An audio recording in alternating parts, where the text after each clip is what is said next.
Umagang ito ang tatalakayin po natin ay verse 11. Ang sabi sa nabasa ni Nanay Lisa kanina, "Give us this day our daily bread." So ito pong "Give us this day our daily bread", malaki po yung itinuturo sa atin dito.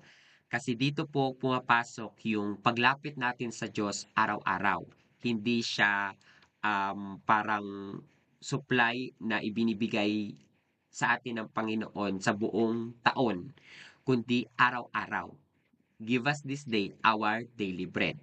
At nasabi po natin na no verse 9, yung kilalanin mo muna ang Ama na nasa langit, yung paggalang mo sa Kanya, yung ipanalangin mo yung Kanyang kaharian na dumating sa lupa, at ipanalangin mo yung kalooban niya na mangyari rin dito sa lupa. Ganun pa man, pagdating po sa verse 11, ito po yung pwede mo nang ipanalangin yung iyong pangangailangan. Again, hindi po masama na manalangin patungkol sa ating pangailangan, pero kapag tayo lumalapit, huwag namang ura-urada ng ating nilalapit yung mga pangailangan mo. Yung paggalang mo muna sa kanya, yung pag-respect mo muna sa kanya. Alam kong alam na natin to. Ganun pa man, pinapaalala sa atin sa umagang ito na tayo ay lumago sa ating panalangin sa Diyos araw-araw, na itong mga personal concern natin, ito ay nasa middle lang after mong masamba ang Panginoon. Ito po ay tumutukoy sa provision, yung provision ng Diyos sa ating araw-araw na pamumuhay. Kasi po ang sinasabi nga dito sa verse 9, hindi ibinigay sa atin ng Diyos ang ating buong taong supply. Yes, maaring may sahod ka ngayon. Yes, maaring may savings ka sa bangko na maaring sustain sa iyo sa loob ng 6 months, ng 3 months, ng isang taon o ng ilang taon. Maaring meron kang ah, financially na naiimbak sa iyong bangko kung meron po kayong gano'n. Pero gano'n pa man, pinapakilala sa atin ng Panginoon dito yung provision natin, yung pangailangan natin sa Diyos, hingiin natin siya hindi pang isang taon, kundi pang araw-araw. Babalikan po natin ngayong araw na ito yung mga ginawa ng Panginoon sa mga Jewish nung sila po ay nasa 40 years na nasa ilang o nasa wilderness po, kung paano sila sinustain ng Panginoon. Ngayon po babasahin sa atin ni Nanay Violi ang awit 78 verse 24 to 25. Sabi niya rito, bunga nito ang pagkain, bumuhos sa parang ulan. Ang pagkain nila'y mana, sa kanila yung ibinigay. Ang kaloob na pagkain ng mga anghel, hindi sila nagkukulang, masagana kung dumating. Amen. Salamat po Nanay Violi. Kaya hindi sila Amen. nagkukulang, masaganang Hindi dumarating.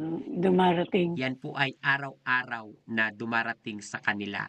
So give us this day our Mm. daily bread po, tumutukoy sa probisyon ng Diyos. Bakit nating piniling balikan ang bayang Israel? Kasi po dito pinapakilala sa atin ng Diyos na kapag ikaw ay bahagi ng kanyang bayan o ng kanyang kawan, yung pagtitiwala mo sa kanya dapat araw-araw. Kaya katulad ng sinasabi dito sa verse 24, He had rained down manna on them to eat. Talagang yung daily bread o yung mana na araw-araw na ibinibigay sa kanila. Saan Mm. nanggagaling? Given them of the bread of heaven. Talagang ito'y nagmula sa heaven, nagmula sa Diyos, kalangitan, Mm. at bumabagsak sa kanila to araw-araw. Dito po pinapakilala na hindi sila kumain ng pagkain ng tao, kundi ito ay pagkain ng mga anghel. Sabi dito sa verse Mm. 25, men Pagkain ng mga ate anghel. angels' food. He sent them food to the full. Kaya dito pinapakilala ng Diyos sa kanila na siya ang kanilang supply. Yung provision na araw-araw nilang hingiin sa Diyos yung kanilang pangailangan. Yun ang pinoproseso sa kanila ng Diyos during 40 years na sila po ay nasa wilderness. Mm. Mm. Yun. Navioli pa, mute lang po sandali. Navioli pa, mute lang po sandali. Thank you. So, dito po pinapakita sa atin na sa verse po na ito, hindi nga pang 1 year na supply, kundi pang araw-araw. Pero meron pong maganda natin makita dito. Kasi po, 6 days kukuha sila ng pagkain, pero sa pang sa pang 7 days po nila, hindi po sila kukuha. Dahil yun po ay tinatawag na Sabat. Kumbaga, sa pang 6 days nila, kukunin nila yung pang 7 na nilang araw. Kaya po doon, makikita po natin, sa pangyayari po na ito, kung babalikan natin, di ba po, pag sila'y kumukuha ng sobra-sobra, nasisira yon kapag hindi pa Sabat.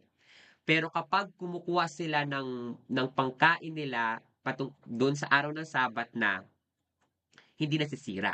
Makita natin doon yung ibinibuild na trust ng Panginoon sa kanila na kunin mo lang yung nasasapat sa'yo dahil kasi minsan 'di ba ang tao may likas sa atin yung parang Lord, i-supply mo ako ng isang buwan, ng pang-isang taon, ng pang 5 years, 'di ba? Parang gano'n sa atin.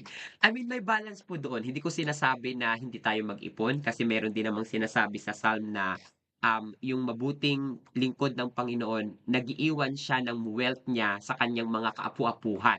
Yun po naman yung sinasabi doon. Pero patungkol po dito sa pagkain na binibuild sa mga Israelita, nasisira yung pagkain nila kapag nag-iimbak sila ng hindi pa Sabat, 'pag hindi pa araw ng pagpapahinga. Pero kapag pinakuha na sila ng Panginoon na pati yung pang-Sabat nila i-include nila, hindi nasisira yon. Nagets po natin yung kaugnayan noon? I believe po nage-gets natin yung sinasabi natin ngayong umagang ito. So, sana hindi naglo-loading sa atin 'yan, pero by the grace of God and by the insight of the Holy Spirit, may turo niya po sa atin ng maliwanag 'yan. Ngayon po dito sa Exodus 16:4-5, i-ano lang po natin, liwanagin pa natin na mas maliwanag. Si Ate Selly, pabasa po ng Exodus 16 verse 4-5. Sige po. Asan na siya? 16, 4 and 5.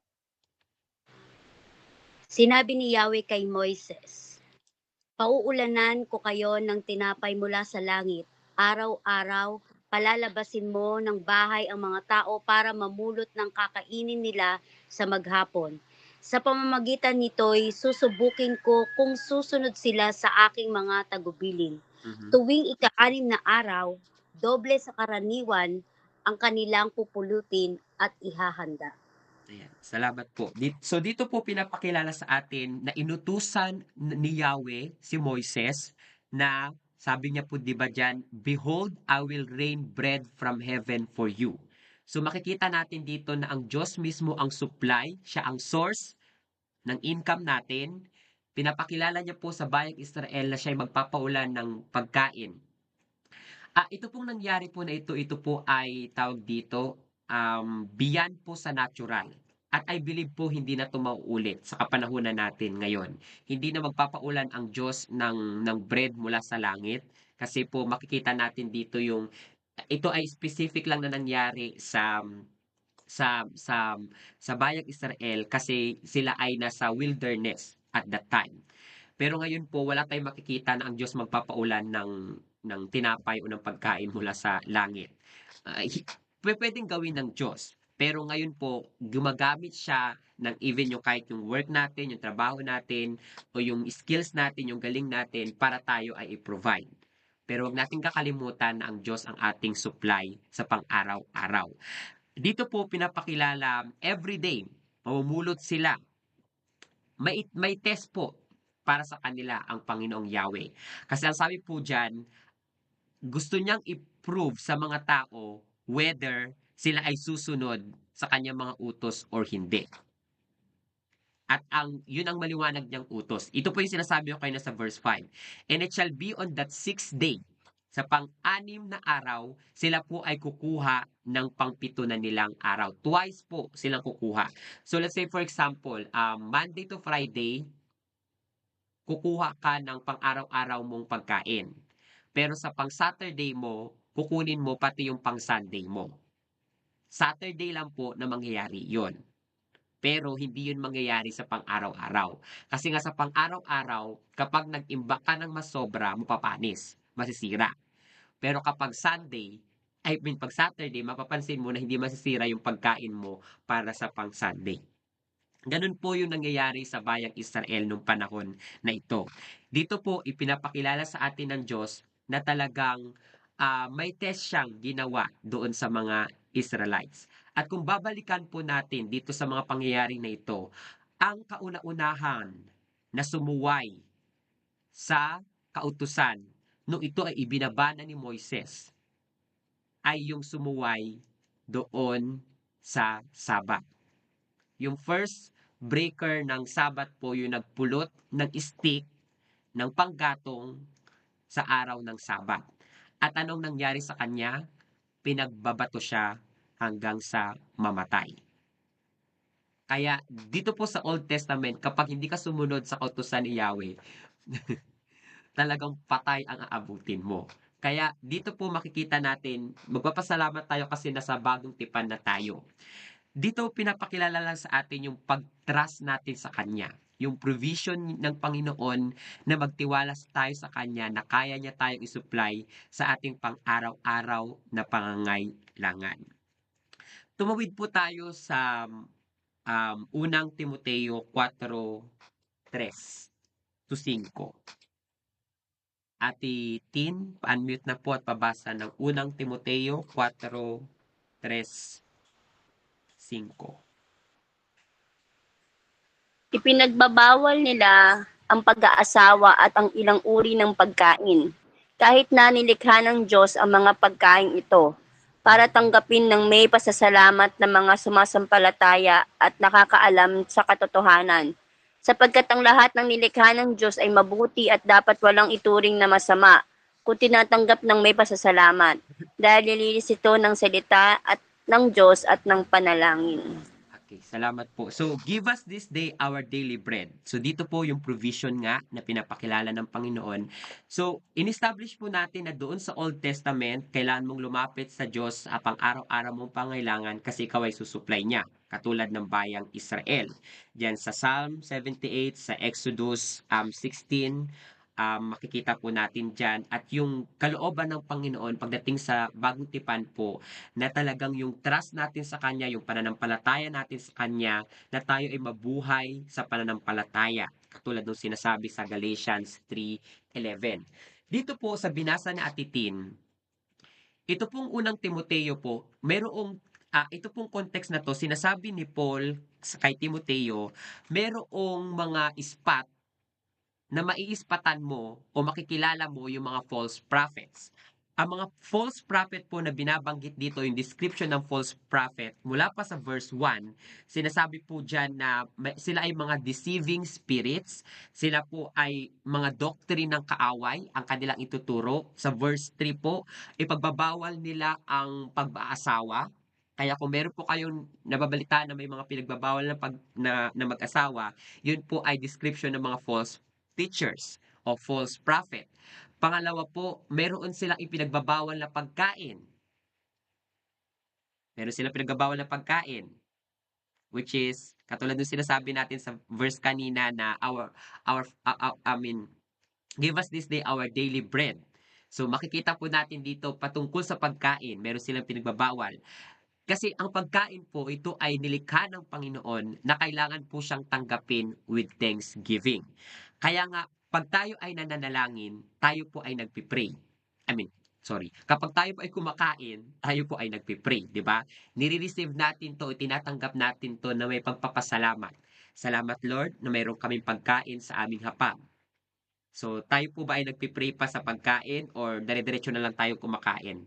Pag gutom na tayo. Pray din po muna. Kasi ang sabi po dito, kailangan siyang tanggapin na mayroong pananampalataya and know the truth. No, so ang pagkain na nilikha ng Panginoon, kailangan tanggapin ng mayroong pagpapasalamat. Dito po sa sumunod na sinabi ni Paul kay Timothy, sabi dito, for every creature of God is good and nothing is to be refused. Wala kang dapat tanggihan. Maglagay tayo ng balance dito. Kasi po, halimbawa, may mga pagkain na ipinagbabawal sa atin ng doktor sa ating health para sa ating health benefits, then sumunod ka. Pero hindi po ibig sabihin yun na pinagbabawal yun ng Diyos. Sa personal mong pangangailangan o personal mong need, ayaw mong tanggapin yung pagkain na yun dahil makakasama yun sa'yo. For example, sobra-sobrang kolesterol, sobra-sobrang matataba, sobra-sobrang matatamis, sobra-sobrang maaalat. Nire-refuse mo yun kasi ayaw mong masobrahan yung pagkain mo ng mga ganon.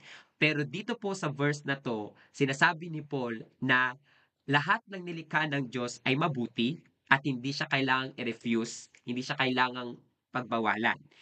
Kasi kailangan mo lang itong tanggapin with thanksgiving. Kuya RB, paano naman po yung pagkain ng dinuguan? Doon po sa pangyayari na yon, meron pong balance na binibigay doon. Kasi dito ko na lang din to nakita. Sa Korea ko na lang din nakita nung time ng prayer and fasting ko. Nagbabasa ako sa Book of Acts noon. Paulit-ulit na binabanggit doon sa nababasa ko na sinasabi ni Peter at ng mga alagad, ng mga apostles, na mag-abstain yung mga Gentiles sa sexual immorality, sa mga pinagbabawal ng Diyos kahit sa blood, sa blood. So, mayroon na namang ano doon ng tao, like sasabihin nila na ano naman yun, hindi naman kami kumakain ng dugo kundi dinuguan, naluluto din naman siya, ganyan ganyan. So, doon po sa pangyayari na yon, wala po akong kinokondem kung kumakain tayo ng dinuguan o hindi. Ang sinasabi lang po natin doon, maliwanag na sinasabi ng Bible na kailangan natin mag-abstain doon sa blood. Pag sinabi pong abstain, umiwas. Kasi ang mga Gentiles, maaring at that time, kinakain nila yung blood talaga na blood, as in blood talaga. Ganon. Pero sa panahon natin ngayon, sinasabi natin na niluluto naman kasi yung blood. However, yung blood kasi nandoon yung buhay, sinasabi sa Old Testament. Now, ayoko po magkaroon ng hang sa ating kaisipan or condemnation kung kumakain ka ng dugo, ng dinuguan o hindi, wala po ako sa posisyon para ipagbawal yon. Pero maliwanag na sinasabi ng Bible po, mag-abstain tayo doon sa blood. Literal po na sinasabi yon. Tingnan niyo po yun sa Book of Acts. Ngayon po, kung kumakain ka man o hindi, wala po tayong condemnation doon. Nasa iyo na yon, nasa iyong pananampalataya na yon, katulad ng sinasabi ni Paul, kung natitisod ka, kung sinasabi sa iyo ni Lord na umiwas ka, edi umiwas ka. Kung natitisod yung ibang mga tao dahil sa pagkain mo na yon, o di umiwas ka. Parang ganun po. Pero kung kumakain ka, ikaw at ang Diyos na ang ano doon, doon sa part na yon. Pero po dito, ang sinasabi dito, we need to receive our daily bread with thanksgiving. Kasi sa verse 5, ang sabi po sa verse 5, for it is sanctified by the word of God and prayer. Ang bawat pagkain na ating tinatanggap, ito po ay nasa-sanctified, ito po ay nalilinis kapag pinapanalangin natin. At ito po ay nasa-sanctified sa pamagitan din ng salita ng Diyos. Patungkol po dun sa prayer kapag tayo ay nagpipray or nagpipray pa po ba tayo kapag tayo kumakain?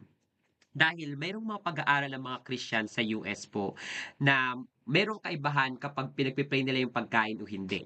Meron nga isa doong research na talagang vinidyo nila yung pangyayari na yon na bago sila kumain, pinagpray nila na itong pagkain na ito ay magiging nutrient sa akin, itong mga germs na to ay maalis sa mga pagkain na to. Nagdeklara sila ng buhay doon sa pagkain nilang tatanggapin bago nila kinain.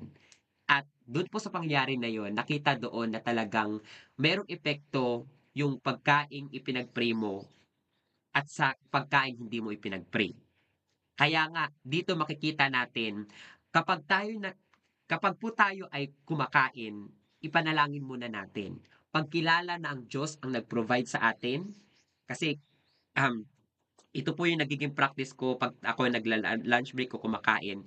Mula kasi doon sa company namin mapunta doon sa karinderya o yung restaurant na kinakainan namin, maglalakad ka muna. So, mayroong sa amin na yung mga Christian sa amin na mga Pilipino din, pagharap na nila, doon nila pinagpipray yung pagkain. Which is ginagawa, yung epekto sa amin yun ng isang Kristiyano dito, yun ang palagi niyang ginagawa.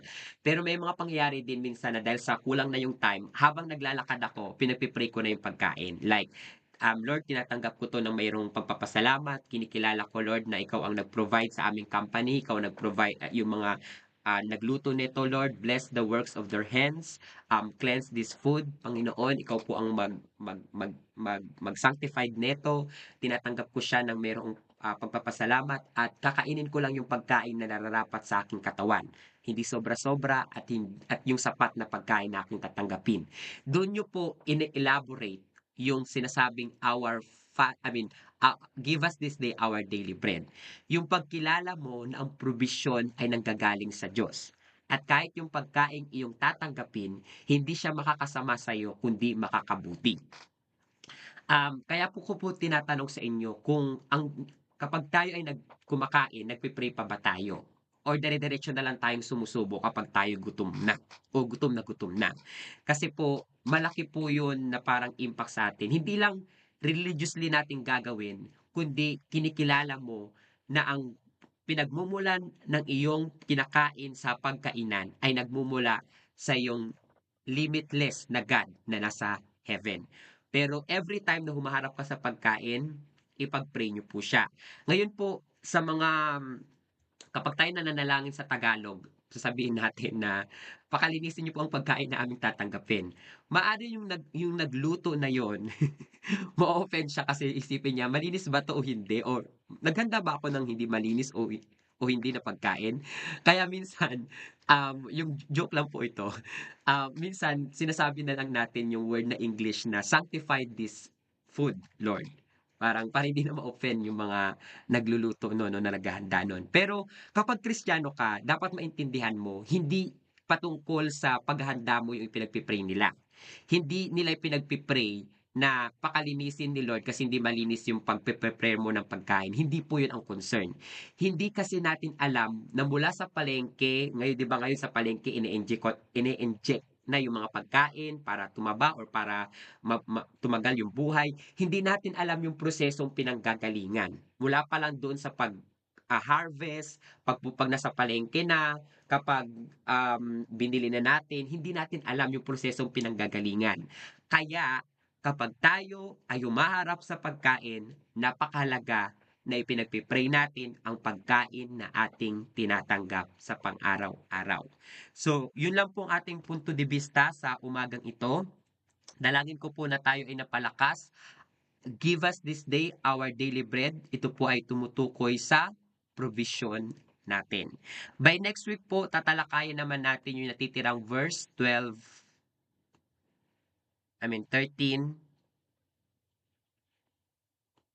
12 and 13.